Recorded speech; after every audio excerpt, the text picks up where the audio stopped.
Hi, this lesson is going to be on creating a formal outline. I'll be talking through the document on the screen, and then I'll be touching on the way that I have the formal outline set up for this class that will be a feature of the journal for this week. To create a formal outline, the first paragraph has features that will include the introduction and the pieces of a paragraph that would relate to a thesis. When you look at this list, it's not necessarily all going to apply to what you're doing. So, for example, E and F are for a different sort of paper, more for a scientific type of study or something along those lines. The rest of it, though, really does fit what we have in the paper you're working on now, the visual rhetorical analysis. Some sort of definition, basically, like what is the image, a description of it, a really brief one, because the whole paper is going to unpack that description. The history as appropriate. What that means is if you have to give some sort of context, like if your image had something to do with a specific event in history or a certain type of social problem, you need to mention what that is so that you provide the context for what the image is instead of just diving right into, hey, here's the image. A statement of purpose. Statement of purpose to me is actually the thesis for this paper. And the thesis for the paper is something I'm going to break down a little bit more in my explanation of the journal. But the basic idea is this paper will have a thesis that goes something like this. Visual rhetorical techniques are used by the creator of this image in order to make their argument about whatever the argument is. So the basic parts are this image uses visual rhetorical techniques, and here's the purpose of the image. And you put those things together. It'll make more sense when we look at it in sample papers and when you look at it in the other lessons that I have associated with this week. The next thing that happens is you move into the body of the paper. This outline has the body so that the paragraphs are each of the big letters. So, like A is your first major topic, and then you have your examples, and then B is the second major topic, and so on. So, your body you should probably have for this paper. My guess is you're going to end up with 4 paragraphs, and then a conclusion paragraph where everything gets tied together. The conclusion for this paper has a specific lesson coming up on it. So, for now, for your outline, they'll actually be just something rather short. Now, outlines actually have rules. Formal outlines like this, you'll see that they have a pattern of one, like big Roman letter 1, which is you type it as the letter, capital letter I when you're typing. And then you have capital letters. And then when you begin to break down underneath the capital letters, it turns into 1 and 2, and then lowercase a and b. This type of outlining has been around for a very, very long time in education. My guess is some of you have seen it before, but there are other kinds of outlining that have been more popular recently, and I don't think that they do the same kind of work. A formal outline truly helps you plan a paper. As we move down on the page, in this box here, you'll see a portion of a poor outline and a good outline. The difference isn't just the amount of detail, but the organization. There is a rule that anytime you have a main topic, it should have at least 2 subtopics, like 2 examples underneath it that are going to be in a body paragraph. So that tends to help you right away with developing ideas. And I want to stop for a moment and say something about word count and length of papers, because word count isn't just some number made up by your teachers and professors to say, I imagine it should be this long just because it should be this long. But length usually correlates, or, well, it should, with the depth of explanations. So when you have explanations that are already organized, like what you see here on the right where I'm swirling, it automatically is going to have the number of examples and details that are going to really show that a student knows the topic that they're writing about. So this type of setup can help you really show what you know.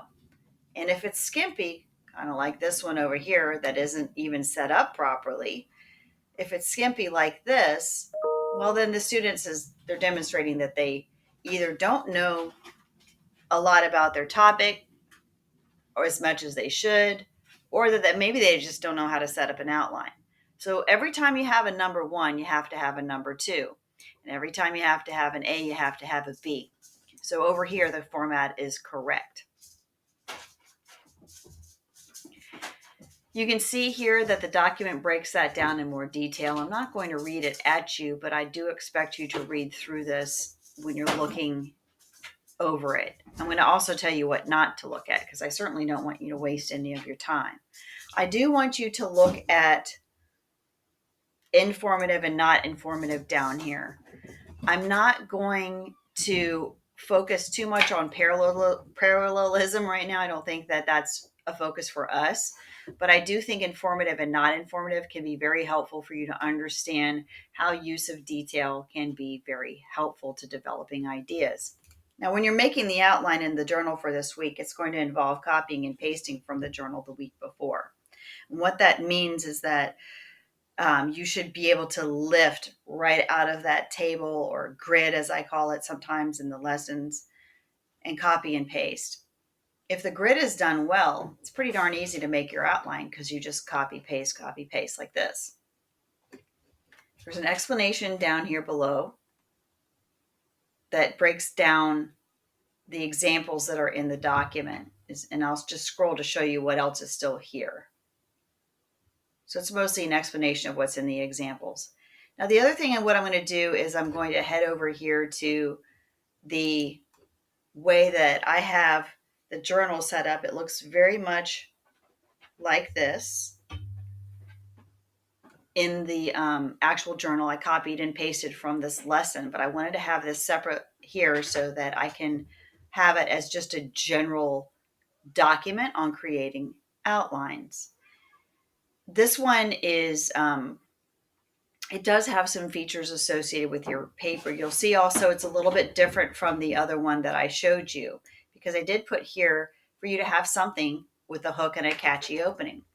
That'll show you that the lessons that you learned for your This I Believe paper, they do continue to translate even into other kinds of formal papers.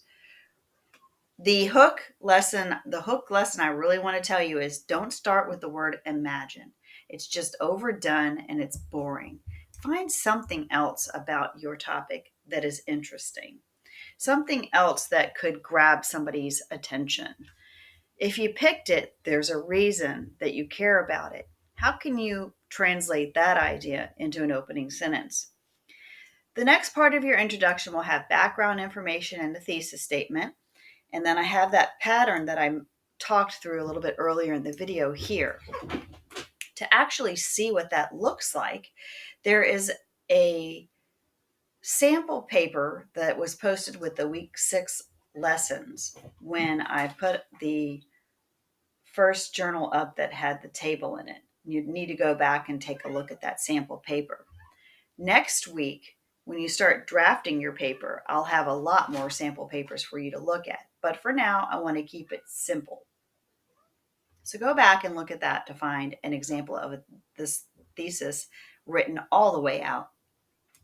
The next section here has your body paragraphs. Now, I did it a little differently than what was in that example, but you'll see that I have Roman numeral 2, which is just the capital letter I typed twice, for body paragraph number 1 with a topic sentence. And then it's body paragraph 2, 3, 4, going on down the line. When my students are in high school, they're often taught a pattern called a 5-paragraph essay. I like a 5-paragraph essay for an essay exam or like a short quiz or something. But for a paper like this, 3 paragraphs, it's not really going to be enough. So we're going to go a little bit past that model, and you'll see that I suggest in here 4 supporting paragraphs. Who knows, you might have more, but I'm going to say I want you to try for 4 of them. Now, all this is actually exactly the same. I just copied and pasted, but I wanted to show you how it's set up as an outline. You'll see it follows the correct rules of an outline. For every A, there's a B, and for every 1, there's a 2. The hardest part of figuring out how to do your paper is going to be remixing the elements that you have in that table, like that you've pulled out from your image. The other thing is, as you're looking through all of this, I want you to see that you've got the various techniques sprinkled throughout the body paragraph. So it's really going to be, again, selecting and remixing what you have.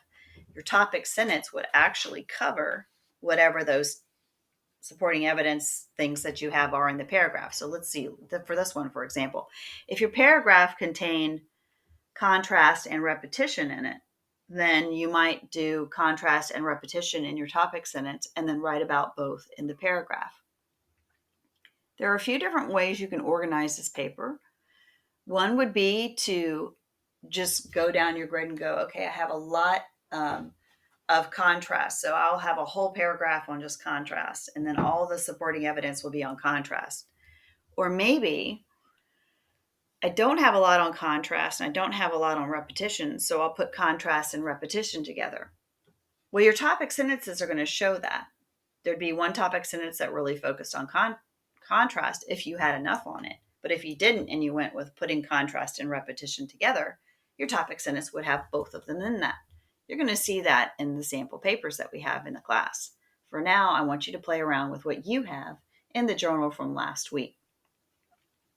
The pattern that you have for the thesis up here can be adapted. And if you want to know more about topic sentences, I did give a preview of the lesson. It's called PPE lesson, Point Proof Explain Paragraphing.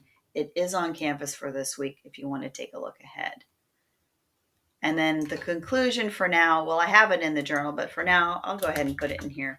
What you're going to do is just explain, or argue, really is better, argue whether or not the image is effective and why. Do you think other people would be persuaded by the image? That's the question. Those are the 2 documents and the outlining lesson for this week. And the rest of it is just the rest of the work that you do this week is just going to involve putting together the journal and making an outline in it. Thanks for watching.